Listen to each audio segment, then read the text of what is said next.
Is this just some meat you picked up from any old butcher around the corner?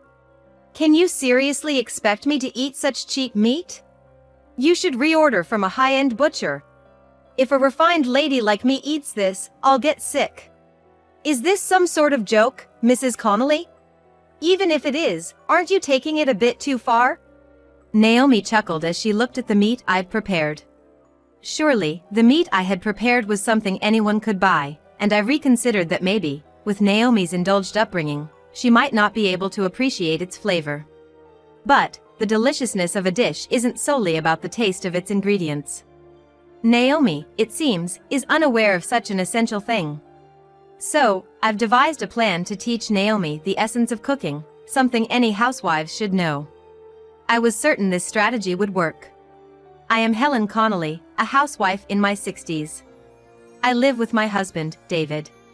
We have one son, Joseph, is already married and has built his own family. Joseph and his wife live near us. Because of that, we often have exchanges with them. However, there was one thing that troubled me. My relationship with my daughter-in-law, Naomi. Naomi, who claimed to be brought up as a high-class lady, had quite a selfish character. Mrs. Connolly, I want to eat some delicious sweets. Can you go to the popular shop downtown and get some right now? Eh? But isn't it known for its long lines? If I go now, I might get to stand in line, but they'll probably be sold out before I can buy any. Can we do this another time? One day, when I was visiting Joseph and Naomi's home, Naomi suddenly blurted out such a selfish request, and I finally said no. At my words, Naomi let out a big sigh and said, "You don't have a right to refuse. Just hurry up and go buy it," and she forcibly kicked me out of the house. Thinking that I shouldn't further upset Naomi and complicate things, although reluctantly, I decided to head to the popular bakery downtown where there was reportedly always a line, at 3 p.m., when the sun was still brightly shining. Sure enough, there was a line in front of the store. I joined the end of the line and waited for my turn. As I gradually moved forward, a feeling of hope sprang up in me that maybe, just maybe, I could buy some. But at the same time, I was feeling exhausted. The weather today was quite good, and it was so warm that it was described as unseasonal weather on the weather forecast. Because of that, the temperature was quite high, and the sun was exceptionally strong. I was starting to feel nauseous and was thinking, I may not be able to do this after all, but since the line was gradually moving forward, I endured. However, just when I thought I could finally buy some, all the pastries were sold out. I was disheartened, thinking I was so close to being able to buy some, but I held it in because it wasn't the bakery's fault. Then, out of courtesy, I stopped by our regular bakery in the neighborhood and brought back their most popular pastries. However, the moment Naomi saw them, her face filled with anger. "Are you really trying to feed me such cheap pastries? You're a real monster, Mrs. Connolly. I'm sorry, but I can't eat these. Could you please dispose of them?" She spewed such harsh words. David and I ended up eating the pastries. I was quite torn about whether to discuss this matter with Joseph or not. I seriously considered consulting Joseph about this issue, but I was scared to say anything for fear it might cause a rift between him and his wife if he took this matter to heart. However, taking advantage of this, Naomi's attitude escalated even further. Especially when she was alone with me. "Mrs. Connolly, I'd like some high-end sushi today. You will buy it for me, won't you? Mrs. Connolly, can you come do the chores? In my parents' house, we had a maid to do all the housework. Mrs. Connolly, you're practically like a maid, aren't you? Mrs. Connolly, I'm bored. Can you be my conversation partner? In my parents' house, there was never anyone who would let me be lonely. There was always someone by my side. But now, there's no one, so please substitute for them, Mrs. Connolly." Using her past as a rich lady as an excuse, Naomi piled on her demands. Worse still, Naomi was careful to only make these outrageous demands when David and Joseph were not around. In front of David and Joseph, Naomi was modest and quiet, playing the part of a good wife. So much so, that David would say things like, "Joseph sure has a great wife. He's a lucky man." And Joseph himself would say, "I'm glad I married Naomi. And cared deeply for her." But Naomi's nasty behavior only surfaced when she was in front of me. There was no bad blood between David and me, and I could have consulted him about my relationship with Naomi, but I was scared he might not believe me. So, I kept Naomi's rude behavior to myself, did not consult with David or Joseph, and just bore it alone. No matter how painful it was. If you tell your husband or Joseph about this, I will make you regret it deeply. I can even pull some strings with my father's power, you know? So, don't resist needlessly. Naomi threatened me like this. I don't know the specifics of what power Naomi's father holds, but if it's true, it's scary. The problems I couldn't discuss with anyone kept growing and gnawing at my heart. Still, I couldn't muster the courage to ask for help. Then one day, my son and Naomi decided to come over to our house. It was Joseph who suggested that we have family dinners occasionally to strengthen our bond. I was initially very supportive of Joseph's idea. That is, until I knew the real Naomi. Now that I knew Naomi's true nature, I'll be honest, I was not looking forward to these dinners. I decided to buy some meat from a local butcher shop and make steaks, hoping it would put Naomi in a good mood. I wanted them to eat it fresh off the grill, so I decided to cook it after they arrived. So I seasoned the meat and waited for them to arrive. Mom, Dad, good to see you today. Before long, they arrived at the house. In front of Joseph and David, Naomi was acting rather reserved and, with a smile, she said, "I'm looking forward to your cooking, Mrs. Connolly." When I told my son and Naomi, "I'm making steak today, so please enjoy," Naomi replied, "Cooking all by yourself must be quite the chore, let me help you," and made her way to the kitchen. Initially, I thought everyone was stepping into the kitchen. However, as soon as Naomi saw the meat on the counter, she screamed, "What is this?" "Let me guess, you bought this from a common butcher shop, didn't you? How could I eat such cheap meat? Order it from a luxury butcher shop. If a lady like me were to eat something like this, I'd get sick. Mrs. Connolly, is this some kind of joke? It's a bit too much even for a joke, don't you think?" Naomi said this, pointing at the meat. Her voice was so loud that it brought David and Joseph into the kitchen. "What's going on?" they exclaimed. "Mrs. Connolly was going to feed me this cheap meat. This is unbelievable. Does she have no sense of common decency? I can't eat this." Naomi vented her complaints to Joseph, who had just arrived. The two of them were taken aback by Naomi's sudden change, possibly because she always acts quite demure in front of Joseph. "It looks like perfectly good meat, doesn't it? What are you talking about? This thing is like dog food. I come from a high-class family, you should have got the meat from a premium butcher." Naomi protested. It's one thing for her not to like it, but this was excessive. Besides, Naomi didn't understand something crucial. The enjoyment of a meal isn't solely about the flavor of the ingredients. With just one method of cooking, the ingredients can be transformed. It's probably my role to teach her that. Feeling this way, I set up a certain plan. "All right. I apologize for preparing such cheap meat. I'll get some from the luxury butcher shop. Could you wait a little while?" Upon hearing this, Naomi seemed satisfied, nodding her head and saying, "You should have done this from the start." When I asked her about the luxury butcher shop she often uses, it turned out to be quite pricey. It was a painful expense, but there's no other choice. I called them up and fortunately, they had just received a new shipment and could prepare some right away, so I decided to go pick it up. It might take some time, so feel free to head back home for a while. It could be a nice change of pace. "What? That's too much trouble." Naomi was displeased with my suggestion, but Joseph intervened and said, "Come on. You don't have to go home, but how about a walk?" With that, Naomi reluctantly agreed, "If you say so, Joseph." The couple then left the house. "Do you have some sort of plan?" asked David as the couple left. Of course, I wasn't doing this without a plan. I wouldn't let things go according to Naomi's wishes. "Of course, just leave it to me." At my words, David seemed to relax and smile. This is all a setup for my revenge. Naomi has to pay for what she's done. I've been put down and treated horribly by her time and time again. This was absolutely unforgivable. I couldn't rest until I took my revenge on Naomi, completely and thoroughly. I was even ready to do whatever it took. I was serious. I wondered what Naomi's face would look like when it was all over. Just imagining it made my heart pound. But I calmed myself down. The drama of my revenge had just begun. It was too soon to celebrate. After receiving and cooking the meat from the butcher's shop, David and his wife had just returned home. Looking at the packaging from the butcher's shop on the kitchen counter, Naomi nodded in approval and even had the audacity to tease me. "You should have done this from the start. Always complicating things, that's your special skill, isn't it, Mrs. Connolly?" The old me would have reacted to every word and been hurt.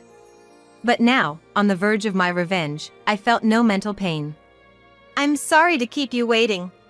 Please, enjoy." With that, I set 4 steaks on the table. Naomi didn't even bother to say grace and immediately started eating her steak. As soon as she took a bite, she held her cheek and said, "This taste is irresistible. This is the same taste as the butcher I've been going to since I was a child. The feeling of the meat melting in my mouth, exactly." She seemed quite pleased. As I exchanged glances with David, he gave a troubled smile. "I'm glad you like it. I put my all into making it, so please eat a lot." As I said that, Naomi made a sour face. "The steak is delicious because of the high-quality meat, not because of your cooking skills, Mrs. Connolly. Don't get too full of yourself, okay?" she pointed out. I was delighted that she'd easily taken the bait I'd set, and I couldn't help wanting to reveal my trick. I said with a bright smile, "But that meat is from the cheap shop in the local market that I prepared at first. I'm glad you're enjoying it so much." At my words, Naomi widened her eyes in surprise. Then, as if it were impossible, she rebelled against me. "There's no way cheap meat could taste this good. Stop lying to me just because you don't like me, Mrs. Connolly. This taste is definitely that of high-quality meat." "Oh, it's no lie. I did buy high-quality meat, but that's only for our family. The meat that you, Naomi, who isn't even a family member, are eating is definitely from the local market." When Naomi looked at David as if seeking confirmation, he nodded. "Yeah, it's true. I was watching all along. The meat you're eating, Naomi, is the cheap stuff you disparaged at first." Presumably not thinking that David would lie too, Naomi's face turned bright red as soon as she heard that. "That's impossible. After all, cheap meat is just cheap meat. It's strange for it to taste so good." Naomi, becoming almost hysterical, wailed like that. Certainly, if an average person cooked cheap meat, it wouldn't result in a high-quality steak. But I had a secret weapon. I actually worked in a high-end restaurant before I retired. At my sudden revelation, Naomi shrieked, "What?" Ignoring Naomi's surprise, I continued. "Listen up. The deliciousness of a dish is certainly influenced by the taste of the ingredients, but what matters most is the right preparation of those ingredients. Even if it's inexpensive, you can still make it taste as good as a high-end dish. That's what I learned during my working years. That's why I couldn't ever forgive you, Naomi, for dismissing it just because it was cheap meat." At my words, Naomi muttered, "No way, and that's impossible," and then pleaded, "That's a lie. You never worked in a high-end restaurant, did you, Mrs. Connolly? Tell me it's a lie." Naomi cast a desperate glance at Joseph. Until now, Naomi, who had been behaving maturely, changed dramatically, and Joseph, who had been somewhat dazed, came back to himself and said, "No, it's not a lie. I often went to Mom's workplace when I was young, and I got to eat delicious food there." His words served as the best proof that my words were true, and Naomi slumped down, muttering, "No way."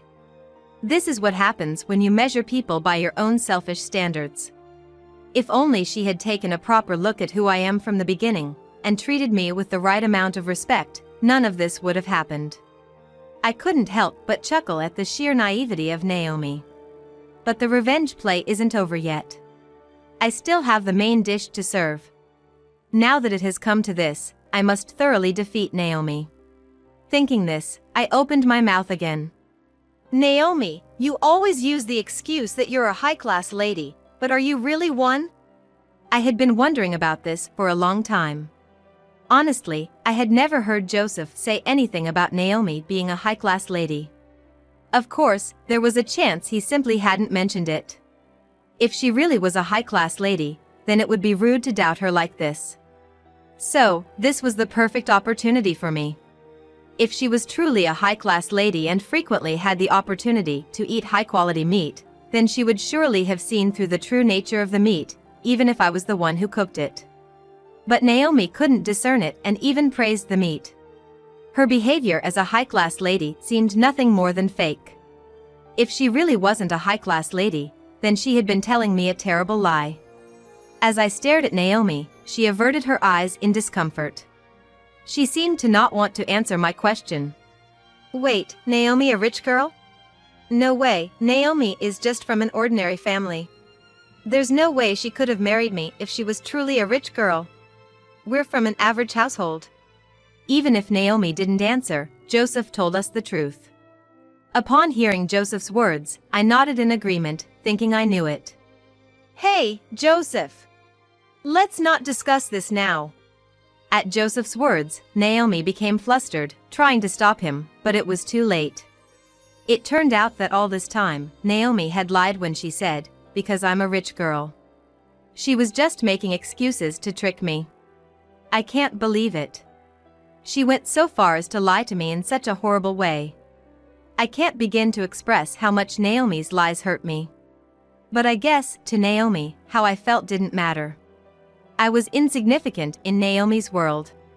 I was taken aback by the lies that had been told for such a long time when Naomi, looking panicked, blurted out her words. So what if I wasn't a rich girl? I am still your daughter-in-law. I married into this family, so it's only right that I should be respected. All I did was make sure I received the respect I deserved. Yes, I lied, but that's not a big deal. I didn't do anything wrong. Naomi continued to insist, I didn't do anything wrong, trying to escape from her guilt. What do you mean you didn't do anything wrong? If you were truly innocent, then what was all the hardship I've been through about? I had been treated poorly by Naomi this whole time. Even when her unfair treatment made me angry, Naomi didn't accept it and used her claim of being a rich girl to escape from her guilt. In the past, I might have forgiven Naomi's actions. At least, I had acknowledged her as a part of the family. That recognition was shattered today. Naomi's reaction to the meat I prepared was the trigger. I had been trying my best to act as a family. I thought that if I could support her, I should. Ideally, I wished we could support each other. But Naomi was the one who crushed these hopes of mine. I wanted to bond as a family, I wanted to hold hands and live together, but Naomi never made any such efforts, and so my dream as a family was crushed. I didn't do anything wrong. It was all Mrs. Connolly's fault. To Naomi, who tried to pin all the blame on me, I responded with a smile. Even if you say I'm the bad one, I don't care. I just can't consider you as family anymore. Please, for the love of God, just don't involve yourself with me anymore. I can't stand the thought of getting along with you, someone who lied to deceive me. I was basically disowning her with those words. Upon hearing this, Naomi, her face filled with despair, pleaded, "No, you're joking, right? We're a family, aren't we? How could you abandon me? We're a family, aren't we supposed to help each other?" Despite having belittled me all this time, Naomi's words sounded as if she were clinging to me. Naomi was the one who never treated me as family. And she has no idea how much hurt she caused me. I'm sorry, but I've made my decision. Whatever you do from now on, I will not involve myself.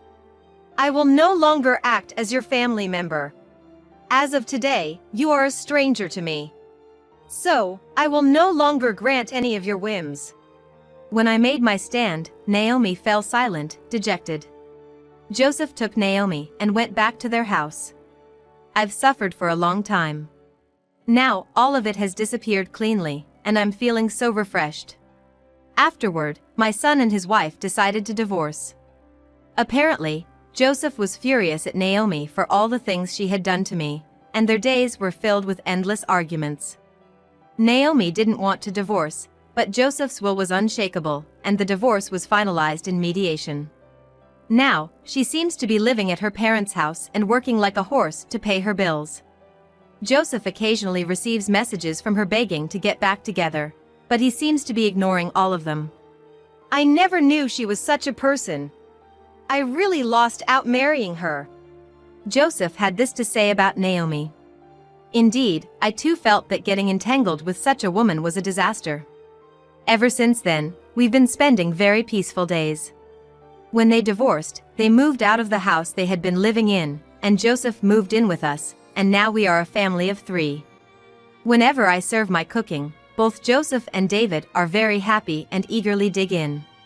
It doesn't matter if the ingredients are expensive or cheap. They appreciate my cooking skills. Being praised for the meals I prepare for my family is my greatest pride. I am sure I will continue to serve my beloved family with my cooking. Until the day my body no longer moves, I want to cherish this ability.